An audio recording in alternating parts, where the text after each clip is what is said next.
आपको लिए चलते हैं क्वेटा, जहां पर वफाकी वजीर अली जैदी इस वक्त मीडिया से गुफ्तगू कर रहे हैं। लेकिन जो मैं हालात देख रहा हूँ क्वेटा के अंदर, कि मुझे खुशी है कि पहली दफ़ा आपके पास एक ऐसा सीएम और एक ऐसा है जो कि बाहर की दुनिया में भी सारा देख के और समझ के, तो इंशाल्लाह यहाँ हालात बेहतर होने पड़ेंगे।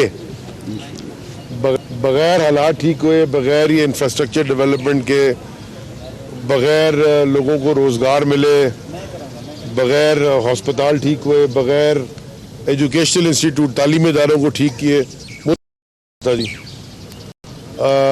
इन सारी चीज़ों को एक साथ, और ये भी नहीं हो सकता कि आप एक छोड़ दें दूसरा ठीक कर लें, हस्पताल ठीक कर लें तालीम ना ठीक करें और तालीम ठीक कर लें। ये सब ट्रेन की पटरी के साथ साथ ये सारी चीज़ों के साथ चलना होगा। लॉ इन्फोर्समेंट अपना काम कर रही है, और बेहतर हो सकता है।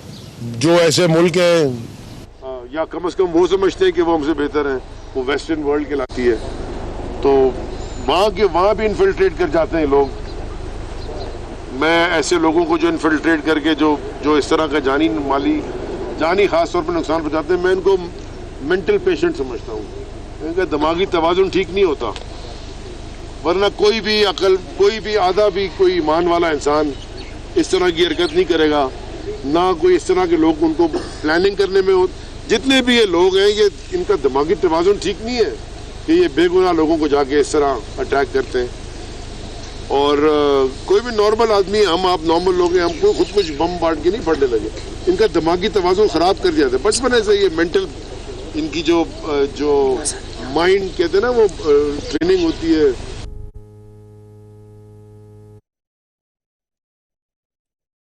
इनकी जो माइंड कहते हैं ना, वो ट्रेनिंग होती है और वो गलत की जाती है।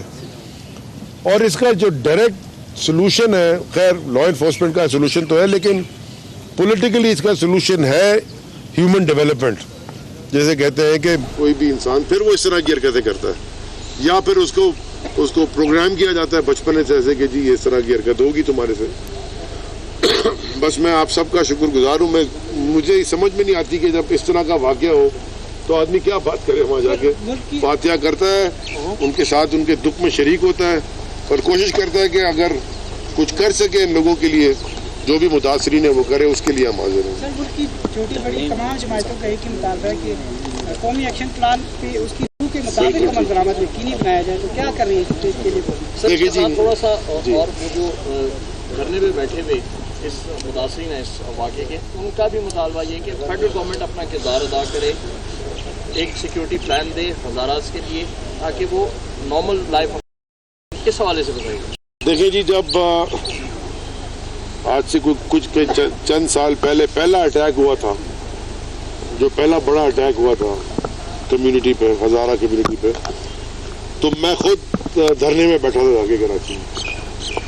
नेशनल एक्शन प्लान की जहाँ आपने बात की, वो नेशनल एक्शन प्लान बना था, वो जो एक और हमारे मुल्क में एक बड़ा ही दर्दनाक वाक़या हुआ था APS इंसिडेंट का। उसके बाद पूरे मुल्क की सारी क़यादत बैठी,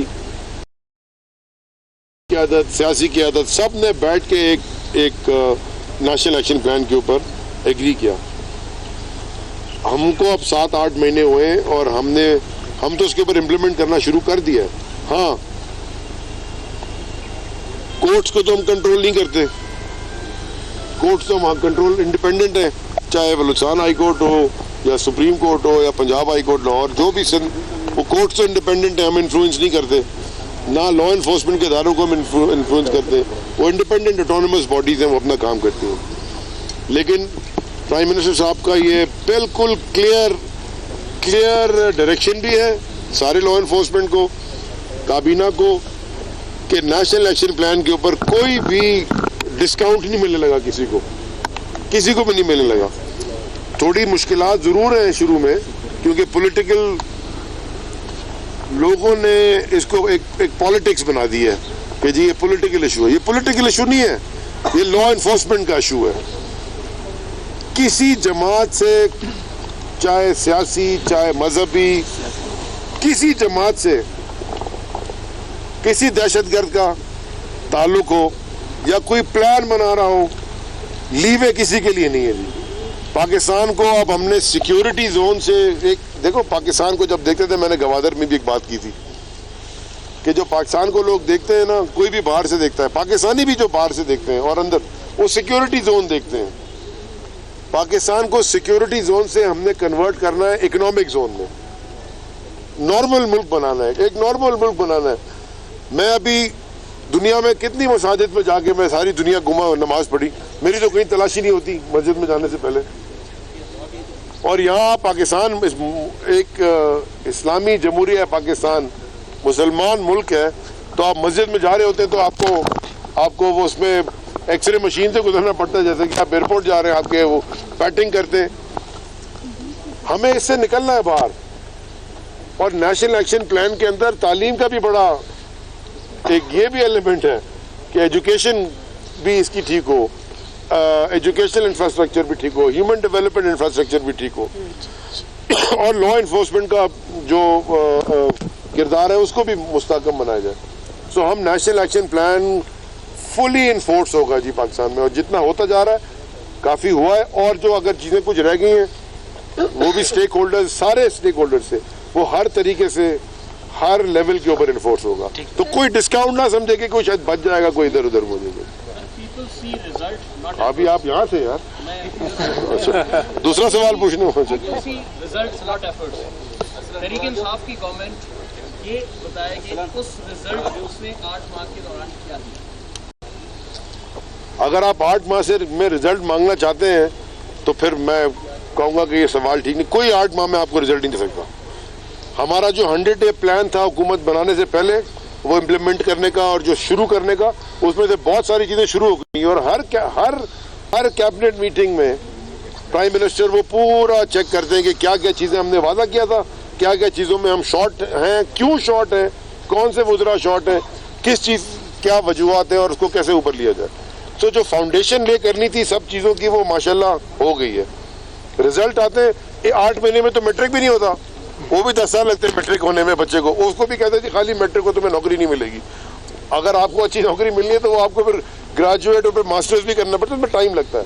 हाँ, चैलेंजेस बहुत हैं। मैं मतलब मौका नहीं है, लेकिन आपने सवाल पूछ लिया, मुझे ज़रा कोई समझा दे कि सबसे बड़ा हमारा, मैं आपको बताता हूँ, सबसे बड़ा हमारा चैलेंज था क्या? मईशत को ठीक करना। कोई आपके पैसे नहीं है, मैं यहाँ से एयरपोर्ट नहीं जा सकता अगर मेरे पास पेट्रोल गाड़ी नहीं है, और गाड़ी है तो पैसे नहीं है पेट्रोल दिलाने के। और अगर है दोनों चीज़ों, तो अगर एयरपोर्ट पर जाके खरीदने के पैसे नहीं है तो फ़ायदा क्या? सबसे पहले फाइनेंशियल मॉडल आपको पाकिस्तान का ठीक करना था। जो 96 अरब डॉलर, 96 बिलियन डॉलर का जो डेफिसिट मिला, जो कर्जा मिला, फॉरेन डेट मिला, 96 बिलियन डॉलर का फॉरेन डेट, उसमें से डॉलर हमारा हुकूमत का नहीं लिया हुआ है। 13 बिलियन था जब ज़िया-उल हक का प्लेन क्रैश हुआ, जब वो एक हादसा हुआ पाकिस्तान में, 13 बिलियन। फिर ये जो 2 हुकूमतें चली 10 साल, जब ये गई हैं, जब मुशर्रफ ने टेक ओवर किया है, उस वक्त था 39 बिलियन, 40 के करीब बिलियन तकरीबन। ठीक है जी। उसके बाद मुशर्रफ साहब के आप टाइम लगा लें, पता नहीं उन्होंने क्या किया, 1.6 बिलियन खाली पड़ा, तो 40.6 बिलियन पे रुका है। और उसके बाद जो जुल्म हुआ है इस मुल्क में जो 10 साल में, तो ये जो 5-5 साल की हुकूमतें गई हैं पीपल्स पार्टी और नवाज शरीफ की, 96 बिलियन डॉलर, 96 बिलियन डॉलर्स में छोड़ के गए। माने 56 बिलियन डॉलर डेट लिया इन्होंने 10 साल में। तो ये ठीक हो गया क्वेटा उस डेट से? क्या अस्पताल बन गए इधर? क्या स्कूल बन गए? क्या आपका रोड का इंफ्रास्ट्रक्चर ठीक है? किधर गया वो पैसा? फिर हम सवाल उठाते हैं कि जनाब पैसा गया किधर? तो फाइल खोलो, नीचे एक अजदा मुंह खोल के खड़ा होता है, एनाकोंडा जिसे कहे, बड़ा वाला। तो पैसा वो हड़प कर गया। अजदे को पकड़ने जाओ, वो कहते हैं जी हो हमारे खिलाफ बड़ी कोई सियासत हो रही है। अरे भाई, इस मुल्क में जिसने भी चोरी की है, चाहे अली जैदी हो, अली जैदी का भाई हो, अली जैदी के वालिद हो, कानून, मैं अपने नाम पे इसलिए बोल रहा हूँ कि मैं किसी और को बोलता हूँ जी, वो जो यार्ड स्टिक होती है ना लॉ की, जो कानून की छड़ी है, जो कानून की, वो सबके लिए बराबर होनी चाहिए। कोई पीटीआई का मेंबर हो, पीएमएलएन, नून लीग, इर्रेस्पेक्टिव हो, जो नहीं भी हो पॉलिटिशियन, अगर आपने मुल्क का पैसा चोरी किया है, इसका मतलब है आपने अवाम के साथ धोखा किया है। और जो सियासतदान है, खास तौर पे सियासतदान का जो वो कहते थे ना, मियाँ साहब का कहते थे कि जनाब वो प्राइम मिनिस्टर को ये सियासतदान की स्पेस और कम होती है। आम आदमी बिजनेस में पता नहीं क्या क्या कर जाता है, जब आप पॉलिटिक्स में आते हैं, जब स्टेट का पैसा आपको कंट्रोल करना होता है, जब आवाम के पैसे की आप मेरे नीचे इदारे गवादर पोर्ट है, KPT है, PNSC है और पोर्ट्स एंड शिपिंग के दफ्तर है बाकी है। तो मैं क्वेटा में वफाकी वजीर अली जैदी मीडिया से गुफ्तगू कर रहे थे।